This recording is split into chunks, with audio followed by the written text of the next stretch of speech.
Alors ce matin, je suis particulièrement enthousiaste à l'idée de partager avec vous le message. Parce que j'ai la ferme conviction que ce qu'on va évoquer ensemble peut faire une réelle différence dans notre vie aux uns et aux autres. J'ai envie de dire que le message qu'on va partager ensemble ce matin est au cœur de ma vocation de pasteur et au cœur quelque part du projet d'église. Être une église dans la ville, en bénédiction pour les gens qui sont autour de nous. Le message de ce matin, c'est ce qui me motive chaque jour pour aller au Café Change. Rencontrer des gens avec toutes sortes de difficultés, toutes sortes de raisonnements parfois bien compliqués et bien bizarres. C'est ce qui m'a poussé à renoncer à ma vocation d'ingénieur lorsque j'avais 22 ans et qui m'a à nouveau poussé à renoncer à ma carrière en 2016 pour me consacrer pourtant à une petite église. Alors j'aborde le sujet de ce matin dans la totale dépendance du Seigneur. Pourquoi ? Parce que je sais d'une manière certaine que je ne peux pas réussir à transmettre ce que Dieu veut si le Saint-Esprit n'agit pas. Et je crois que Dieu veut parler et veut nous interpeller ce matin. Ce qui m'enthousiasme aussi à l'idée de partager ce message, c'est que ce message me concerne. Et comme vous, je suis face à des défis dans ma vie de tous les jours. C'est pas toujours simple d'être chrétien. Dans un monde compliqué, loin des valeurs de l'Évangile. C'est pas toujours simple de faire face à ses blessures. C'est pas toujours simple de faire face à ses faiblesses et avec ses craintes. Et j'aime quelque part cette expression qui dit qu'on est des mendiants de la grâce. C'est-à-dire conscient qu'on est dépendant de la bonté de la grâce du Seigneur. Alors je garde, en partageant avec vous le sujet de ce matin, à la tête et à l'esprit, ce que j'avais entendu d'un pasteur d'expérience lorsque moi-même je n'étais qu'un jeune pasteur. Il disait, le dimanche, vous n'êtes pas là pour dire aux personnes ce qu'elles doivent faire ou vivre, sous-entendu seulement, mais vous êtes là pour leur donner les moyens de le vivre et d'y parvenir. Et ça fait toute la différence. Et c'est tout le défi. C'est assez facile de dire aux gens ce qu'ils doivent faire. Quoique. Mais c'est beaucoup plus difficile de leur donner la force d'y parvenir. Et l'Évangile, c'est un message qui nous donne la force d'y parvenir. Alors ça fait le lien avec ce qu'on a déjà vu et chanté. On a débuté avec ce texte qui nous dit « J'ai un vif désir ». Paul qui parle comme ça aux Romains et qui dit « J'ai un vif désir de venir vous voir pour vous apporter quelques bienfaits et pour affermir votre foi. Ou mieux, pour que nous soyons encouragés mutuellement, vous et moi, par la foi qui nous est commune. » J'ai envie de dire de pourquoi on est venu ce matin, ou dans quel état d'esprit. Moi, je suis venu avec le vif désir de partager avec vous le message de l'Évangile. Avec le désir que, à travers ma bouche, le Seigneur vous communique des bienfaits et des grâces. Mais aussi avec le désir que nous soyons encouragés ensemble, par la foi qui nous est commune, parce que nous avons besoin les uns des autres. On a poursuivi ensemble dans nos lectures différents textes. Par exemple, ce texte aux Thessaloniciens où Paul dit qu'ils ont reçu la parole de Dieu avec joie, la joie du Saint-Esprit, malgré le fait qu'il y avait des épreuves. Parce que c'est vrai que parfois, lorsqu'on veut marcher avec le Seigneur, il y a des épreuves. Ils se sont tournés vers Dieu, ils ont abandonné leur vie faite d'idoles pour servir le Seigneur. Et la clé dans ce que les Thessaloniciens ont vécu, ce changement de vie, elle réside dans ce qui se trouve dans la deuxième lettre qu'on n'a pas lue ensemble ce matin, c'est quand ils entendent la parole, ils la reçoivent telle qu'elle est, comme la parole de Dieu qui agit en ceux qui croient. Ce matin, je crois que la Bible est la parole de Dieu qui agit dans le cœur et dans la vie de ceux qui croient et qui ouvrent leur cœur et leur vie. Paul le croit parce qu'il l'a lui-même vécu, parce qu'il l'a vu aussi dans la vie de ceux auprès desquels il a exercé son ministère. Quel changement de vie dans la vie de Paul. Un homme dur, imbu de lui-même, intolérant, un homme violent, un fanatique, qui après est prêt à mourir pour que d'autres entendent l'Évangile. Un homme qui après est prêt à donner tout ce qu'il a pour que d'autres découvrent la foi en Jésus-Christ. Jésus est celui qui ne change pas. Lorsqu'il a lu ce texte du prophète Ésaïe, « L'Esprit de Dieu est sur moi, il m'a envoyé pour annoncer une bonne nouvelle », cette vérité reste vraie.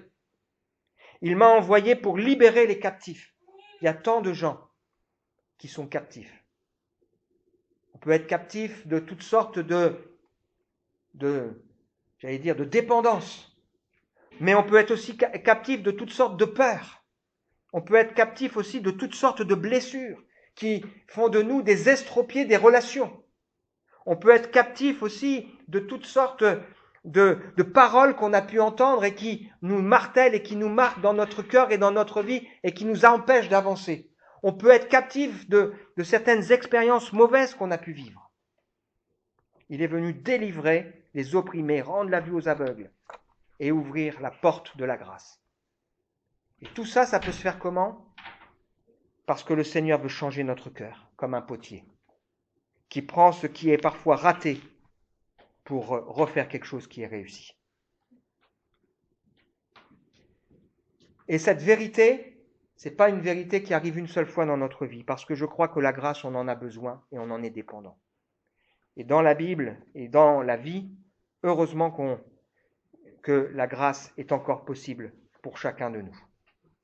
Alors la semaine dernière, il y a une dizaine de jours, j'ai eu l'occasion de montrer des photos de l'église. Et beaucoup d'amis qui ont vu les photos de notre salle ici ont dit « mais c'est chouette ».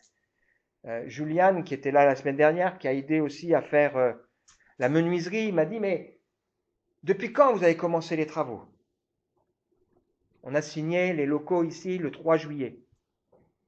Et en un mois et demi, on a pu faire la salle telle qu'on l'a aujourd'hui. Quelle grâce et quel privilège.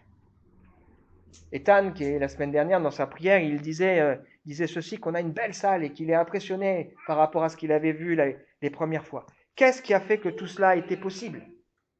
C'est qu'il y a eu des travaux. Il y a eu différentes choses qui ont été mises en place.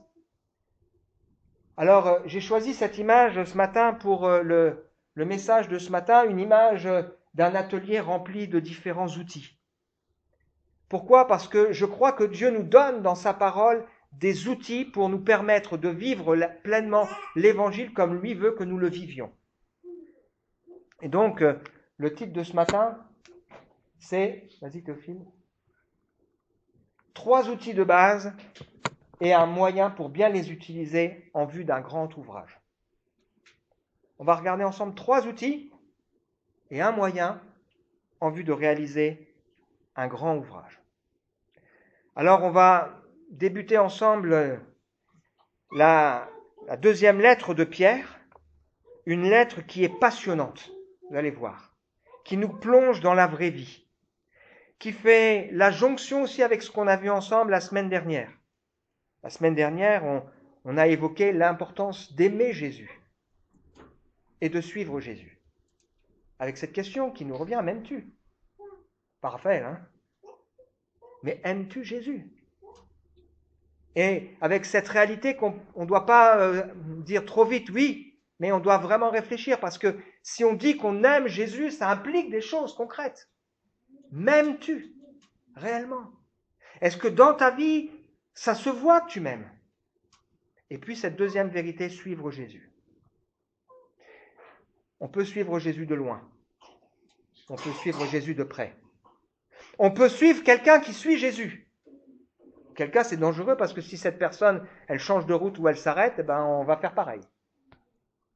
Et donc, ces 2 vérités, aimer et suivre Jésus, sont 2 vérités importantes qui introduisent quelque part aussi ce qu'on va voir ensemble ce matin.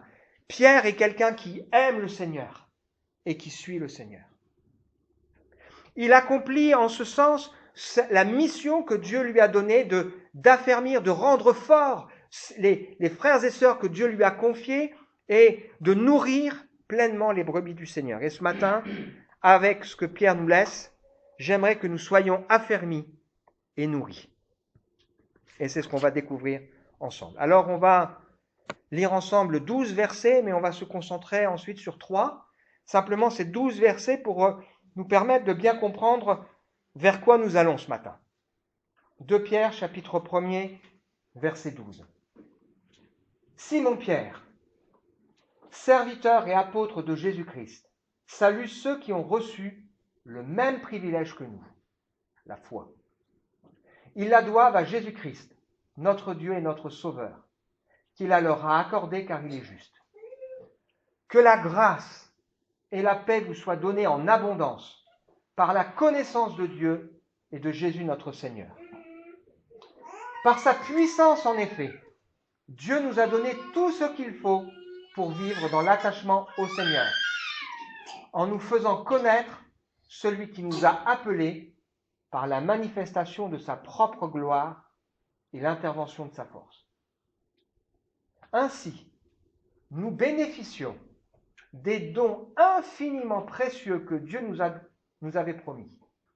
Il a voulu, par ces dons, nous rendre conformes à ce que Dieu est.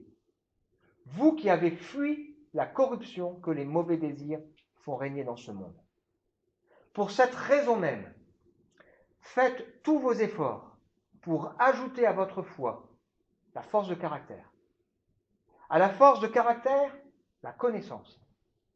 À la connaissance, la maîtrise de soi. À la maîtrise de soi, l'endurance dans l'épreuve. Et à l'endurance, l'attachement à Dieu. À cet attachement, l'affection fraternelle. Et à l'affection fraternelle, l'amour. Car si vous possédez ces qualités, si elles grandissent sans cesse en vous, elles vous rendront actifs et vous permettront de toujours mieux connaître notre Seigneur Jésus-Christ. Car celui à qui elles font défaut est comme un aveugle, il ne voit pas clair. Il a oublié qu'il a été purifié de ses péchés d'autrefois.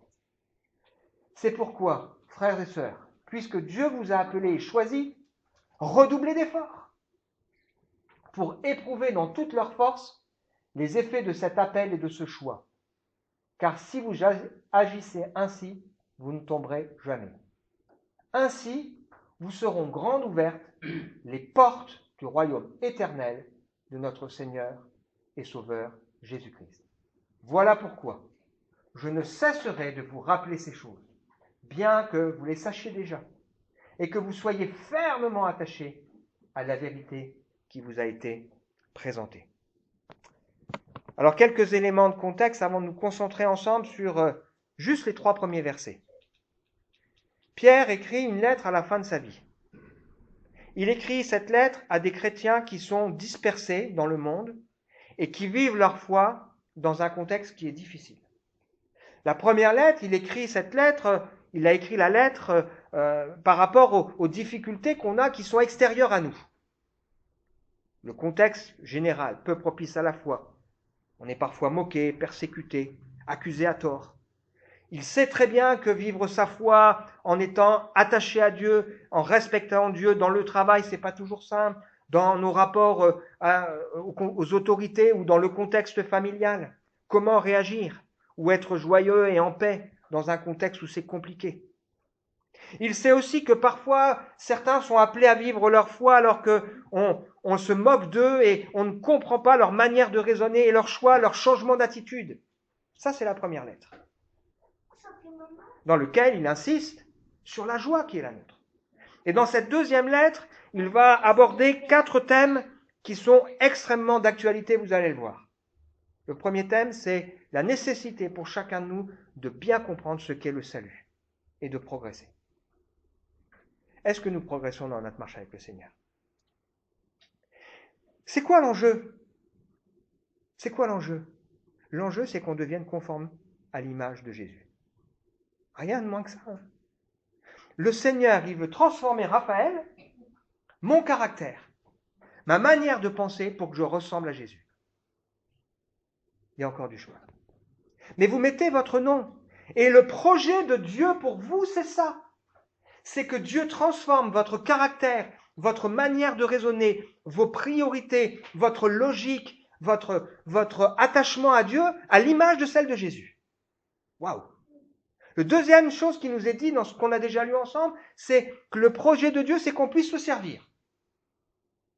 Et le troisième, c'est que le royaume des cieux nous soit largement ouvert. Voilà le projet que Dieu poursuit avec nous. Voilà le projet que Dieu poursuit avec Stéphane. Transformer pleinement Stéphane pour que quand on voit Stéphane, on voit Jésus. Pour que Stéphane, et vous mettez votre prénom, serve pleinement le Seigneur tous les jours de sa vie, même dans un contexte difficile. Et que les portes du royaume des cieux soient largement ouvertes à Stéphane. Deuxième chose que poursuit Pierre dans cette lettre, c'est de nous convaincre de la fiabilité, de la suffisance de la parole de Dieu. Pourquoi ? C'est le troisième point. Parce qu'il sait très bien qu'il va y avoir et qu'il y a toutes sortes de faux enseignements qui circulent. Des gens qui manipulent, qui trompent, qui sont hypocrites, qui vont utiliser la parole de Dieu. Il va y avoir toutes sortes de sectes, de mouvements. Et aujourd'hui, nous sommes envahis d'une multitude de connaissances, toutes plus farfelues les unes que les autres, certaines subtiles, pour nous détourner du véritable évangile. Et nous avons tous à faire face à ça. Sur Internet, on lit des trucs, on lit 5 messages qui sont très bien de quelqu'un, et puis le 6e, paf, il y a un truc pourri dedans, qui nous éloigne de la simplicité et de la sainteté de l'Évangile. Et puis dernier mobile pour lequel il écrit cette lettre, c'est qu'il sait que notre espérance chrétienne, en particulier le retour de Jésus, on s'en moquera. Et qu'à la fin, les gens ils diront, tu vois, tout est comme avant, ça change rien, les signes des temps, ça a toujours existé, et puis Dieu il fait rien, etc. Et c'est dans ce contexte-là qu'on est appelé à vivre notre foi. Alors, au regard de ça, le projet de Dieu, transformer mon caractère, m'aider à pleinement le servir et m'ouvrir très grand les portes du royaume dans ce contexte où j'ai besoin d'avoir la conviction que la parole que Dieu m'a laissée est suffisante parce qu'il y a toutes sortes de faux enseignements et puis de la moquerie, eh bien, le Seigneur nous donne ce qui est nécessaire pour notre foi. Alors, juste quelques éléments de méthode pour réussir un grand chantier. Transformation de mon caractère, c'est pas rien quand même, hein. Le servir le Seigneur, c'est pas rien. Et puis, les portes du royaume des cieux grand ouvertes. Quelques éléments. Premièrement, c'est savoir où on va. Ah oui, quand on a fait les travaux ici, ce qui nous a permis d'y arriver, c'est qu'on savait où on allait. Si on ne sait pas où on va, comment voulez-vous y arriver ? Est-ce que vous savez où vous allez ? Le propre de la parole de Dieu, c'est d'avoir fait que nous ne sommes plus comme des gens qui sont errants et qui vivent sans savoir où ils vont, qui vivent avec une manière de vivre qui n'a pas de sens. Nous, on a un but. Notre objectif, c'est pas d'échapper à l'enfer. Non. Notre objectif, c'est de voir Dieu face à face et d'entrer dans la joie de notre Maître. C'est d'être transformé à l'image de Jésus. C'est de vivre pour l'éternité en profitant de la présence de Dieu. Quel message extraordinaire. C'est avoir conscience des difficultés, des points de vigilance et des pièges. Ben oui, parce qu'il y en a dans la vie. Et ce matin, je sais que pour chacun de nous, le défi de la foi et de la vie chrétienne, il est immense. C'est pas simple de rester, avoir des pensées saines, de se garder de la tiédeur. C'est pas simple de rendre témoignage alors que parfois on ne sait pas comment il faut s'y prendre, s'il faut parler, pas parler, et puis qu'on a en face de nous des gens qui ont toutes sortes de raisonnements. C'est pas toujours simple. Quand on a affaire à des traits de caractère qui nous dominent. Je suis dans la même vie que vous. Hein. C'est pas toujours simple de vivre pleinement dans la liberté, de rester fidèle et équilibré, de ne pas aller ni trop loin, ni pas assez loin par rapport à la foi, d'apprendre à laisser Dieu transformer nos raisonnements, à désapprendre des choses, parce que parfois, on a appris des choses sur Dieu, sur l'Église, sur la manière de vivre, qui sont mauvaises, même si elles ont un bel habillage. Et donc, c'est pas simple quand on a été éduqué pendant des années avec un mode de raisonnement que ça change. C'est pas simple de maîtriser notre nature. C'est pas simple de pas avoir peur et d'être dans la totale confiance que Dieu tient tout dans ses mains. Surtout quand peut-être on prie et que Dieu semble ne pas répondre. C'est pas simple pour les jeunes, les défis. Mariage, construire leur vie, etc., etc. Donc des défis, on en a. Et ce matin, en partageant avec vous ce message, je connais la plupart d'entre vous, je sais, pas tout, mais pour certains, les défis auxquels vous êtes confrontés, j'en ai conscience. Troisième chose, c'est avoir les bons outils. Souvent, quand on bricole, il nous manque un truc. Il faut aller le rechercher, etc., etc. Les bons outils qu'on va voir ensemble ce matin, il y en a 3. La foi, la grâce et la paix. La foi, la grâce et la paix. Si on n'a pas la foi, je parle de la foi pleine et entière en Dieu, ça va se transformer par la peur. Si on ne vit pas dans la grâce, soit on va être imbu de soi-même et voilà, et on pensera qu'on a tout acquis, invivable, soit on sera dans la frustration. Donc soit on sera suffisant, soit on sera frustré. Dans un cas comme dans l'autre, c'est impossible à vivre. Et puis si on ne vit pas dans la paix, on déborde d'agressivité. On est difficile à vivre. Avoir les bons outils. Puis après, il faut savoir s'en servir. Parce que des fois, on a les outils, mais on dit comment ça marche, ce truc-là, et puis on est maladroit, et puis on ne sait pas, ou des fois, on a envie de retourner à nos vieux outils. Là, hier, avec Théophile, on a coupé pour faire une étagère derrière, là. On a utilisé la scie sauteuse, ça va plus vite quand même. Hein. Et heureusement, aujourd'hui, si on veut apprendre, il y a des tutos. Si on veut apprendre, il y a des gens qui peuvent nous montrer, qui sont expérimentés, qui peuvent parfois faire le début du chemin avec nous et puis nous laisser ensuite la suite. Ça, c'est l'Évangile et l'Église. Puis il faut accepter ses limites. Parfois de demander de l'aide, des conseils.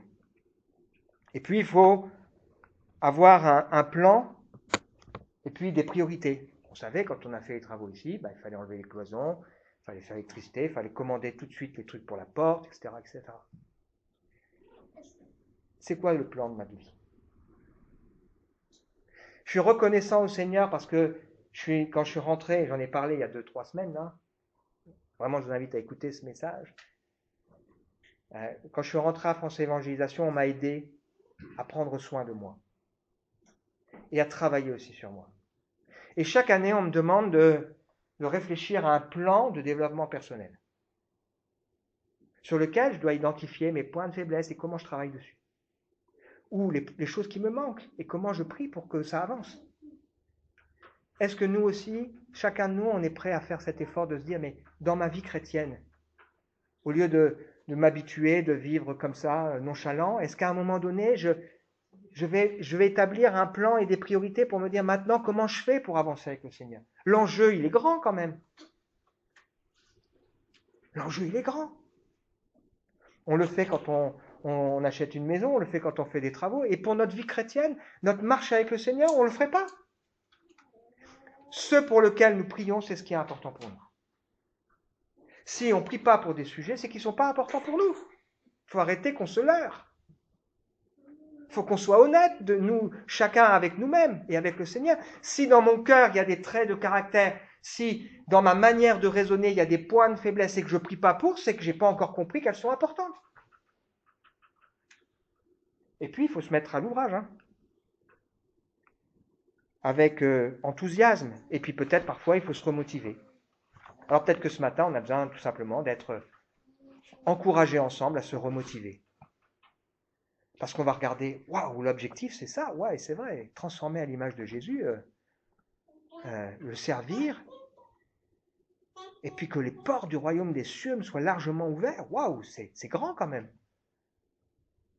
Alors on a besoin de se remotiver. On attaque notre texte. Je relis.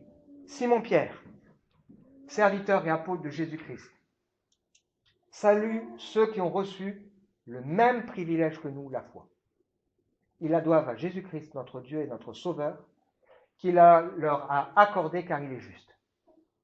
Que la grâce et la paix vous soient données en abondance par la connaissance de Dieu et de Jésus notre Seigneur. Par sa puissance, en effet, Dieu nous a donné tout ce qu'il faut pour vivre dans l'attachement au Seigneur en nous faisant connaître celui qui nous a appelés par la manifestation de sa propre gloire et l'intervention de sa force. Le premier outil, c'est la foi. C'est un privilège d'avoir la foi. C'est un cadeau que Dieu nous fait. Et Pierre rappelle ici que le privilège qui nous est donné d'avoir foi en Dieu qui nous aime, qui voit nos vies. Ça s'est traduit parfois une foi de la même valeur ou du même prix que la nôtre. Ça veut dire que la foi que Dieu me donne, elle a la même valeur que celle des premiers disciples. Je peux avoir confiance, je peux mettre en œuvre la même foi que celle de Pierre ou que celle de Paul. Parfois, on pourrait se dire, mais quel privilège ils avaient, eux. Non, Pierre, il nous dit pas, non. Ok, eux, ils ont vu les choses. Ok, mais nous avons reçu le même privilège qu'eux. Pas moins. La foi, c'est ce qui va ouvrir la clé à l'action de Dieu et à s'approcher de lui. C'est comprendre et accepter sans tous avoir compris que Dieu a raison et qu'il a des projets bons pour nous, quand bien même ils vont à l'encontre de ma nature, de ma vision et de ce que je pense. Dieu a raison. C'est la foi dans une personne, Jésus-Christ, que j'aime et que je veux suivre, qui est juste et qui est mon sauveur. Mon Dieu est mon sauveur. Qui est Jésus pour nous?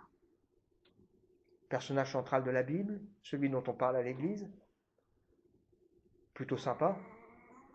Ou est-ce que Dieu, Jésus, c'est mon sauveur? Il a pardonné mes péchés. Il m'a lavé. Il m'a touché. La foi, c'est la confiance qui va laisser Dieu agir et prendre les rênes de ma vie. Y a-t-il dans ma vie aujourd'hui, dans ta vie, des domaines dans lesquels il faudrait peut-être laisser le Seigneur agir? Est-ce qu'il y a dans ma vie des domaines dans lesquels il serait bon aujourd'hui de faire cette prière, Seigneur, je veux te laisser agir? Souvent, je pense, et je l'ai encore dit cette semaine, je ne veux pas dans ma vie, dans mon cœur, laisser des choses sous le tapis. Je ne veux pas laisser des morts dans les placards de ma vie. Je ne veux pas laisser le couvercle sur des choses, sur mes casseroles, mais je veux que le Seigneur, par sa grâce, m'aide à ouvrir les placards, à régler, à soulever le tapis et à régler ce qui doit l'être. Et à ne pas laisser des choses bouillir qui un jour vont exploser à la figure. C'est important pour nous de réaliser combien le Seigneur a de grandes et de précieuses promesses pour nous. Il nous a donné les plus grandes, les plus précieuses promesses. Il nous a donné tout ce qui est nécessaire pour vivre dans l'attachement au Seigneur. Mais parfois, on a une trousse à outils et on se contente d'un tournevis et d'un marteau. Ou d'un cure-dent. Et on passe à côté. Jésus, c'est celui qui révèle Dieu. C'est celui qui est la lumière qui fait de moi un enfant de Dieu. Ça veut dire que je ne peux pas être un enfant de Dieu si je n'accepte pas la lumière de Jésus-Christ dans ma vie. Et c'est vrai que parfois, ça paraît propre et si la lumière, elle passe, on dit, oh là là. Ben oui. Mais c'est celui qui m'aime. C'est celui qui révèle comment Dieu veut agir. Un grand médecin, un grand sauveur, un grand conquérant. Deuxième outil, la grâce. C'est intéressant de voir comment se termine la deuxième lettre de Pierre. Je cite, « Comprenez bien que la patience du Seigneur est le salut des hommes. » Paul, notre frère bien-aimé, vous l'a aussi écrit avec la sagesse que Dieu lui a donnée. Il l'a fait comme dans toutes ses lettres où il aborde ces sujets. Certes, il s'y trouve des passages difficiles à comprendre. Des personnes ignorantes et mal affermies en déforment le sens, comme elles le font pour leur propre ruine. Elles le font aussi avec les autres textes de l'Écriture. Quant à vous, mes chers amis, vous voilà prévenus. Prenez garde de ne pas vous laisser entraîner par l'égarement de ces hommes vivant sans respect pour Dieu et de perdre la position solide que vous occupez. Au contraire, progresser sans cesse dans la grâce et dans la connaissance de notre Seigneur Jésus-Christ. À lui soit la gloire dès maintenant et pour l'éternité. Amen. Il commence en nous disant que la grâce de Dieu dans ma vie, elle est appelée à se multiplier, à être donnée en abondance. Et il termine en nous disant que sa grâce, elle doit encore progresser dans ma vie. Je commence par la grâce, je vis par la grâce, je crois dans la grâce, j'aspire dans la grâce, je compte sur la grâce, je m'attends à la grâce, je sers la grâce de Dieu sur mon cœur. Mais aussi je sais que la grâce ne me donne pas le droit de faire, de vivre, de dire ou d'agir n'importe comment. La grâce, c'est ce qui me conduit à l'humilité en disant « Seigneur, aie pitié du pécheur que je suis ». La grâce, c'est ce qui me conduit à être honnête sur moi-même et sur les défis auxquels je suis confronté. Et la grâce, c'est ce qui me pousse à prier. Si on croit dans la grâce, on prie. Et on demande au Seigneur. Si on ne croit pas dans la grâce, si on ne croit pas qu'elle est absolument nécessaire, on va se dire « je vais me débrouiller, là je vais faire, je vais y arriver ». Cette grâce, Dieu veut nous l'accorder en abondance parce que j'en ai abondamment besoin. Bien plus que je ne l'imagine. Et bien plus que je ne le comprends. Troisième outil, la paix. Je veux apprendre à refuser dans ma vie la peur. La peur de l'avenir. La peur du regard des autres.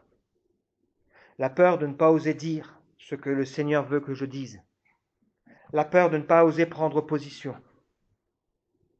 Quelle différence quand on a la paix de Dieu. Alors la Bible parle de faire la paix avec Dieu, en Jésus-Christ. Elle parle de recevoir la paix de Dieu. Et elle parle d'avoir le Dieu de paix avec nous. Venez à moi, vous qui êtes accablés sous le poids d'un lourd fardeau. Je vous donnerai du repos. Prenez mon joug sur vous. Mettez-vous à mon école, je suis doux et humble de cœur, et vous trouverez le repos pour vos mains. Oui, mon joug est facile à porter, et la charge que je vous impose est légère. Ça veut dire qu'il y a une paix ou un repos que nous sommes appelés à saisir en Dieu, mais il y a aussi une paix et un repos que nous sommes appelés à découvrir par notre dépendance de Dieu. Parce qu'on est à son école. Qu'est-ce qui caractérise la religion ? Ce sont les exigences. Ce que Dieu nous dit ici, ce que Jésus nous dit, c'est que la charge qu'il met sur nos épaules, elle est légère, mais elle est engageante. Et elle est profonde. La foi, la grâce et la paix. Et comment tout ça c'est possible? Le moyen que Dieu nous donne, c'est la connaissance de Dieu et du Seigneur Jésus-Christ. Mais Jésus, je connais. Je sais. Je ne connais pas bien Jésus. J'ai besoin d'apprendre à mieux connaître le Seigneur. J'ai besoin d'apprendre à mieux découvrir qui il est. Vous savez, on peut connaître quelqu'un parce qu'on en a entendu parler, parce que de temps en temps on le croise. Mais on peut connaître quelqu'un parce qu'on passe du temps avec lui, parce qu'on vit des choses ensemble, parce qu'on lui pose des questions, parce qu'on s'intéresse à sa vie, parce qu'on rencontre aussi les amis de cette personne, parce que on sait que quand il va faire quelque chose, on pourra être de la partie. On va gagner en profondeur dans nos relations quand on gagnera en profondeur dans notre intimité. Est-ce que réellement je connais le Seigneur? J'aime cette idée que la foi, la grâce et la paix vont se multiplier si je connais mieux le Seigneur. Plus je connaîtrai Jésus, ses projets, son histoire, sa manière de réagir, ses promesses, plus la grâce, la paix et la foi me seront données. C'est comme ça que ça marche. Et puis ce texte nous dit aussi que c'est par sa puissance que Dieu fait. Parce que l'évangile, c'est une puissance. C'est une bonne nouvelle qui nous dit, Coraline, Dieu fait grâce. Dieu nous aime. Dieu veut nous donner la paix, veut nous susciter la foi. Et il est puissant pour transformer la vie. Vous mettez votre prénom. Chacun peut mettre son prénom. Conclusion pour nous ce matin. Nous avons un grand ouvrage devant nous. Transformation de mon caractère.